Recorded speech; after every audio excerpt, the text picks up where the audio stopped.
सतलोक के अंदर ऐसी शंखों लहर मेहर की उपजे, क्योंकि वह बॉडी दूसरे टाइप की है। ऐसा शरीर नहीं है सतलोक में, शरीर एज इट इज है, सकल सूरत ऐसी है, मूर्त ऐसी है, लेकिन वो मटेरियल ये नहीं है। वो नूर एक तत्व से बना है, उसमें ये रक्त नहीं है, मांस हाड़ चाम नहीं है, एक नूर से बना हुआ है। अब ये आध्यात्मिक मार्ग है, ये समझ माना बहुत कठिन हो जाता है कि नूर से कैसे बनता है। अब जैसे ये शरीर 5 तत्वों से बना है, कैसा रूप है इसका? 5 तत्व कौन से हैं? पृथ्वी, आकाश, अग्नि, जल, वायु, ये 5 इसके। इसमें ये 5 कहीं नजर नहीं आ रहे, कहीं नहीं दिखाई देते। ऐसे ही एक नूर से वह हमारे शरीर बनते हैं। उनमें ना बीपी हाई होता, ना कभी लो होता, ना कैंसर होती, ना किसी प्रकार का कोई संसारिक झंझट, वहाँ कोई काम नहीं आपको। और यहाँ फुर्सत नहीं, यहाँ के देवताओं को भी 1 सेकंड की, सबकी गृहस्थी, सबके साथ यही खाना पीना, पेट भरना और धंधा करना। सारा जीवन प्राणी इस शरीर के पोषण में ही व्यतीत कर देता है।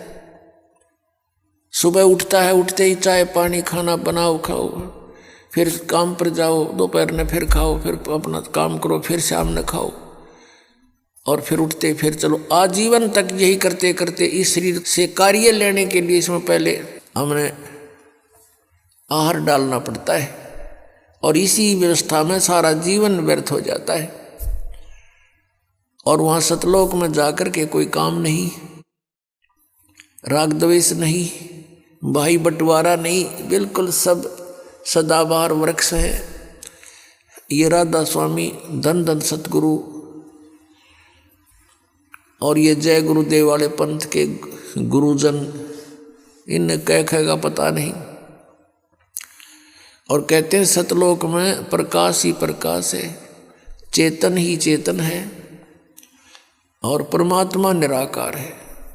आत्मा परमात्मा में, मोक्ष प्राप्त आत्मा परमात्मा में ऐसे लीन हो जाती है जैसे बूंद समुद्र में। अरे भले आदमियों, परमात्मा के दर्शन के लिए महापुरुषों ने समाधियां लगाई। परमात्मा के दर्शन के लिए परमेश्वर ने 100 बार बताया कि परमात्मा के दर्शन करो।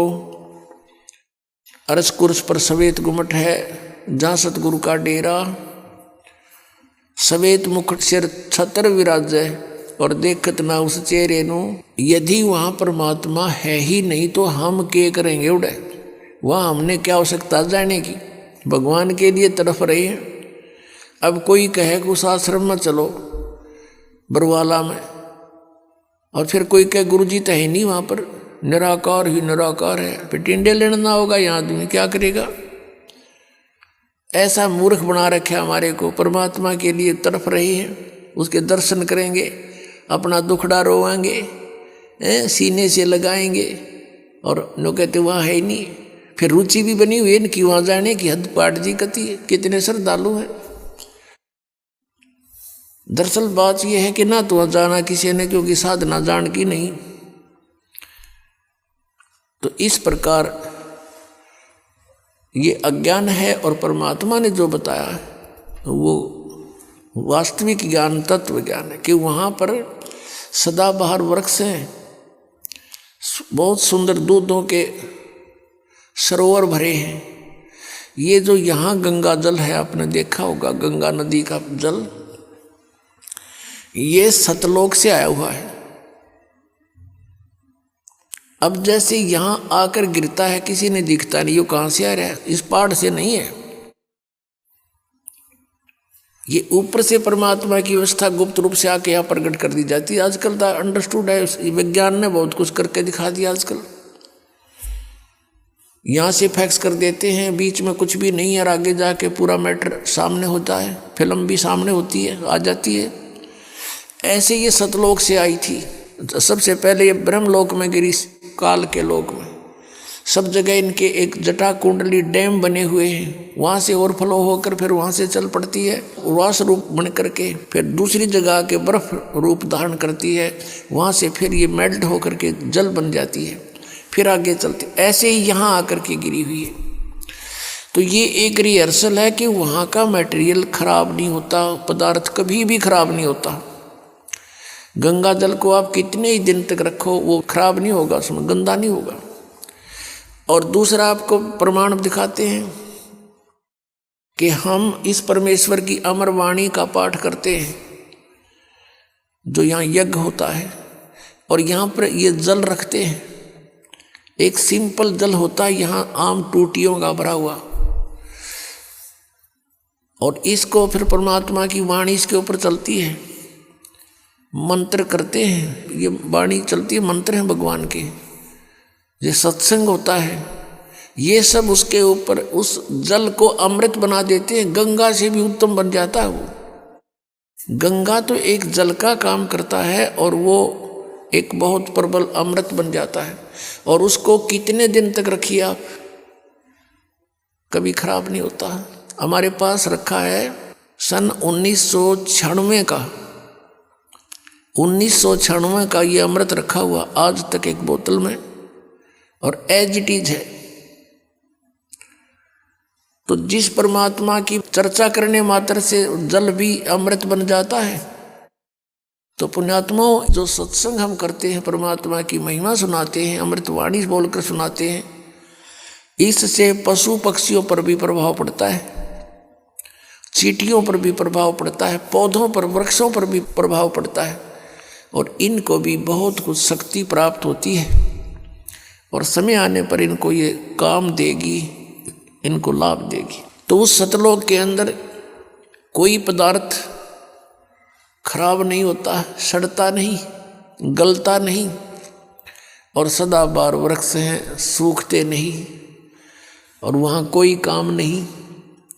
परमात्मा की याद में आत्मा भीगी रहती है, मस्त रहती है, बहुत आनंद रहता है, चर्चा चलती है, ऐसे मंडलियाँ बैठकर बतलाती हैं, और नीचे के दुखों को देखकर आँखों में आंसू आते हैं कि कैसे रजा हुई परमात्मा, हम कैसे निकला इस गंदते हैं। वहाँ जाकर जब नीचे को देखते हो ना, इसमें सड़ांध आती है, इस 21 ब्रह्मांड में तो सड़ांध बुदबू दुर्गंध आती है। गरीबदास साहिब जी ने लिखा है कि लख योजन तक जात है या दुनिया की गंध दुर्गंध। इस पृथ्वी लोक पर रहने वाले प्राणियों के अंदर से निकल रहे ये बदबू, कहते हैं 1 लाख योजन लगभग 12 लाख किलोमीटर ऊंचाई तक इसकी बदबू जाती है, स्मेल, बैड स्मेल जाती है। तो पुण्यात्माओं, इस प्रकार की विवेचन से आपका मन परमात्मा की तरफ आकर्षित होगा और यहाँ से चलने की तैयारी करोगे। अन्यथा हम इसी व्यवस्था को फाइनल मान चुके हैं, मृत्यु तो होनी ही है, लेकिन मृत्यु से पहले बच्चों का विवाह हो जावे और इनको भी भगवान संतान दे दे, इनका रोजगार ठीक हो जाए, फिर हम बेशक मर जावे। हमने इतना फाइनल कर रखा, बस ये हमारी फाइनल सोच है। अब कारण क्या है कि विकल्प नहीं था हमारे पास कोई भी। अब परमात्मा ने आकर दया करी अपने बच्चों पर है, वो खजाना खोल दिया जो 600 वर्ष पहले परमात्मा ने कहा था, धर्मदास मैं आपको ये सारा ज्ञान बताऊंगा, लेकिन इस तत्व ज्ञान को अभी सार्वजनिक मत करना है। धर्मदास मेरी लाख दुहाई, ये सार नाम की तबार ना जाई, सार नाम बार जो पढ़ी, बिचली पीढ़ी हंस नहीं तरही। फिर कहा है कि धर्मदास मोरी लाख दुहाई, ये मूल ज्ञान कई बार न जाई, मूल ज्ञान बार जो पढ़ी, बिचली पीढ़ी हंस नहीं तरही। मूल ज्ञान को तब तक छुपाई जब तक ये द्वादश पंथ मिट जाई।